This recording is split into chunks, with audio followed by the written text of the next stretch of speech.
right, hey guys, it's Debbie, and here we are doing class number 3 on core values. So I just want to do a little recap on what we've done so far in the program. So class number 1 was activate. Remember, it's ACT, so we need to act. A is activate. Activate your conscious awareness of things, activate your reticular activating system, and deactivate your reactionary response. In class 2 was choose. So choose to know yourself emotionally, choose to love everything, and choose to fulfill your own needs because it's important. And the third class is about trajectory. So the third class is kind of broken in two. So this class we're going to be doing core values, and then class number 4 we're going to be doing is your trajectory bringing you happiness, and the trajectory traps. All right, so let's get going on core values. So core values are actually really important because they guide you, right? So what are they? Why do we have them? Can you change them? You know, like, what's the purpose of a core value? So kind of the, not really definition, but the belief system, the feeling is they're prioritized beliefs and principles, and there's hundreds of them. Everybody's is different.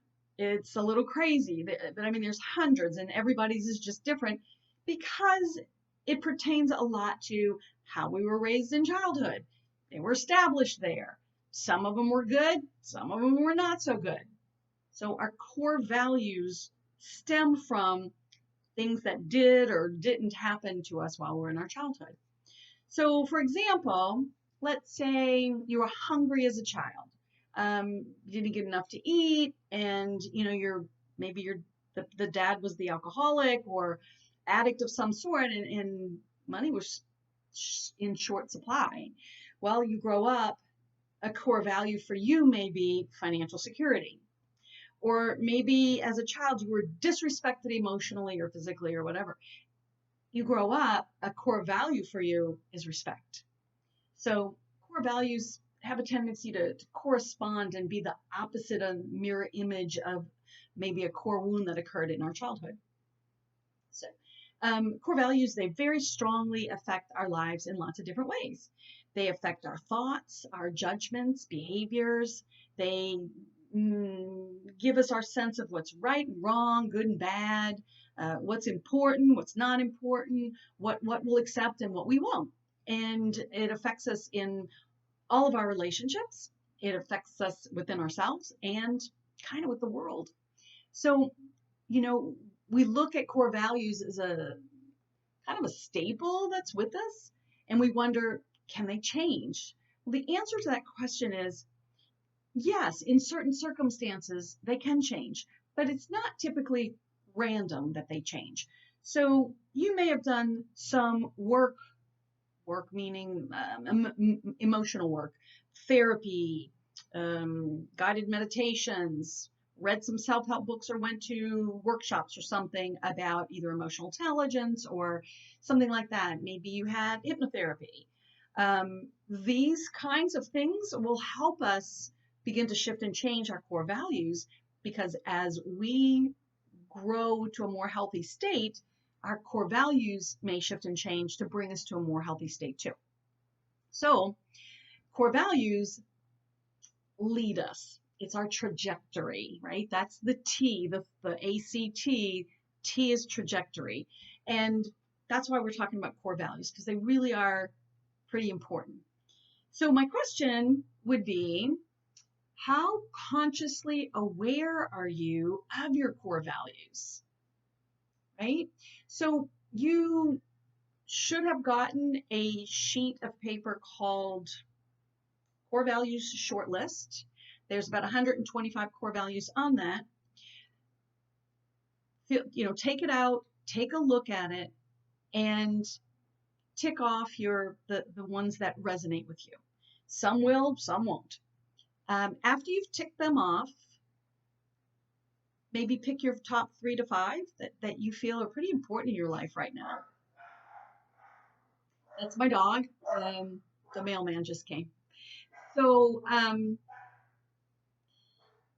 if you need to pause this, okay, thank you. Thank you.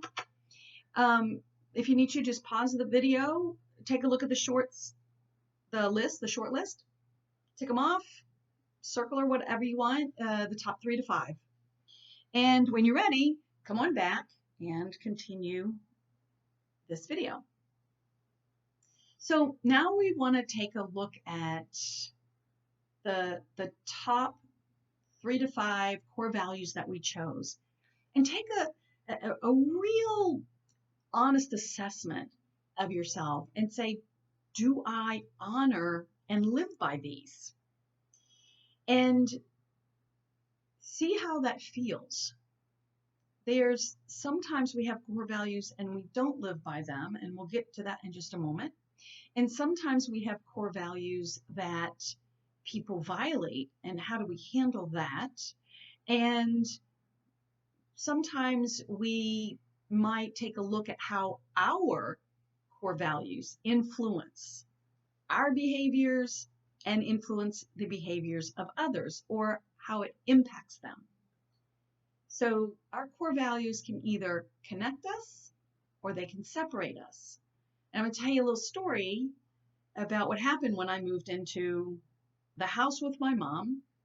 I moved in with her because I was between where I was going to and ended up staying because I would notice that there was a problem. And it was like, oh, I think she has dementia. It was the very, very beginnings of it. So what happened while I was here, I decided to go ahead and set up shop and start working from home. And my mom has some needs that are nervous habit needs, where she needs to be connected with you all the time. She wants to talk to you all the time. She's in constant conversation. And a lot of what she does, she needs to help you. And a lot of it was actually violating my core values. So 3 core values that were being violated was respect, because this is how she's been her whole life, but she doesn't respect boundaries like at all. And I like trustworthiness, and I couldn't trust that she'd be able to, or that she would agree to do what it is that we had agreed that she would do if I was working, like go talk to somebody on the phone because I'm working right now, and put up notes and signs. And I mean, we just did lots and lots of things to get there. And there was a great frustration for me, because I needed to work and she needed me to be with her. So I had to figure some things out. And this is where I'm noticing how my core values are influencing my behaviors, which I was getting really angry a lot. I had to look at how I'm impacting myself and others. Am I connecting or separating? And all the while it was separation, separation, separation. So I had to brainstorm, like, what can I possibly do? What I discovered with her specifically in this case was I got some caregivers. They got to get her out of the house. Of course, this is pre-COVID. And if they were gone, I could get my work done, at least certain aspects that couldn't be interrupted. So once I got her needs met, then I was able to get my needs met. But it was a repetitive violation of my core values. And that was really, really painful. So sometimes we have core values that we struggle in being able to not have another person violate them because of something like dementia. But then sometimes you have to fight for your core values and set boundaries. So I want to talk about some common blocks to living our core values, and to talk about the need to setting boundaries when our core values are being violated. So sometimes people are just not aware of their core values. We know that we're uncomfortable if somebody violates our core value, but we don't really know that that's what's happening. We know somebody does something, we are just frustrated, And we don't really realize that, oh my gosh, that was my core value that just got violated. That's why I feel the way I feel. Another reason is people don't really know them, or they know them, they know them, but they don't consistently live by them. Maybe there's a concern of, I just want to keep the peace. Maybe there's an anxiety, like need to be a people pleaser. And you're that when that happens, you're basically allowing other people to violate you and your core values. And that's just maybe not the healthiest place to be. The third thing is, if you feel that your needs might be threatened, maybe you have a feeling like, I can't say anything. I have to let this person violate my space, my core values, because I'm fearful that my security will be threatened, or maybe my approval will be threatened. Or maybe there's just a huge fear of conflict. So if you do recognize yourself in any of these, remember, don't blame yourself. You're doing the best that you can in the moment. But take a look and see, am I okay with this? Or do I want to begin to do things a little differently to begin to shift this away? And when I say do it a little differently, maybe learn how to. Learn how to take a program or a book or something. You have a coach or a counselor that can help you understand the ramifications of not honoring your core values for yourself. So we often will have these blocks, and they will stay with us until we're really clear about what our core values are and we really want to do something differently. So those are some common blocks. So what might be some common supports that will allow us to live our core values and be able to set boundaries when our core values are violated? We could be really clear and make conscious choices with our core values, not unconscious and just be living and realize, oh, something happened, but actually sit and look at that list and or any list that you can find and say, is that really me? Do I really accept that core value? And when we do, like really fully accept that core value, it makes it a whole lot easier to set priorities, to decide what we are going to give up or put up with, discover what's really important, how I'm going to commit my time, how I'm going to meet my goals using that core value or 2 or 3 or 4 of them as my focus, my either current or new trajectory. I can set respectful boundaries when I know what my core value is, because I can know it's not that I'm pushing back on that other person, it's that I'm honoring myself. And when I honor myself, there's a feeling of power that comes with that. So when you honor your core value because you believe in it so much, you can be upfront, clear, and direct about it because it's about you and it's not about the other person. So this whole process of being consciously aware and experiencing our core values and how they influence us and other people, I don't want to say it's a lifelong pursuit, but if you're consciously aware of it, it does last your whole life. And in the beginning, you're not going to be perfect. You're going to course correct, and you're going to keep coming back to center, and that's all okay. Remember, practice makes progress, and that's all we're looking for, is just to keep progressing. So let's see how we feel in our bodies about our core values.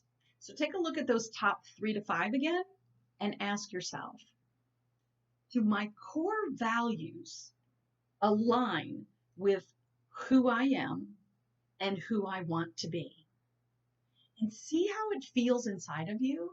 Like, yeah, like they really do. Like trustworthiness, respect, authenticity, integrity. Those are really big for me. and I embody those. I truly feel them. I align with them. And when I look at those, it's like, should I change them? The answer for me is no. But these weren't my core values a couple of years ago. So I've done a lot of work, right? So you have to look and see, when you look at your core values, how does it feel inside of you? So you have to believe in the core value. You actually need to be passionate about the core value, and you need to be the core value needs to be in alignment with who you are. So let's say in business, whether you work for yourself or you work for other people or whatever, you have clients, right? So how do you interact with these clients? What are the unspoken promises that you make to the clients or your customers? So like for me, reputation. I don't speak this, but I want to be seen as honest, trustworthy, someone who other people can feel safe with, and I help other people. I mean, that's the reputation that I have, and I like that. I want others to see that in me, and I want my customers and clients to see that in me. So if I tried to make, I don't know, I said financial security earlier, so I'm just going to grab that one and say, if I tried to make financial security a core value for myself, it's like, yeah, I want to be financially secure, but like I didn't have that kind of discomfort when I was younger, so that's not as critical for me. So I wouldn't be able to really embody that. I would almost feel like I was trying to not cheat people, but like get money or something. I don't know. It just felt weird for me. So I don't embody that. Um, so I'm just trying to explain how if it doesn't feel right, you'll be out of alignment with it, and everybody's gonna know. So don't do that. All right. So what I'd like to do is recap everything I just told you, and that is that core values are prioritized beliefs and principles that we're committed to live by. And sometimes we do commit to live by them, but don't because of a fear or a discomfort. And if that's the case, take a look at that and see what's actually going on there, because maybe you need some help with that. So become, if you can, more committed to live by that. You need to believe in, as you become consciously aware of them and you get stronger and more powerful about it, you need to believe in your core value. You need to be aligned with your core value, and you need to embody your core value by walking your talk, right? All right, that's all I have for you on this video. There is going to be another sheet. I'll call it play work, but it may not, I don't know. Some people love doing these things. So it's 5 questions. You can call it homework or a life learning lab. I actually like that, life learning lab, because that's where we learn about ourselves, in the lab of life. And so I'm going to send your life learning lab to you. There's 5 questions. And it would be lovely if you would go through the 5 questions. And if you have any questions at all, please feel free to communicate with me, contact me, connect with me, however that works for you. I am here for you. Otherwise, I will see you guys on Monday. Have a fabulous weekend. If you're in the South, stay dry. All right. See you guys later. Bye-bye.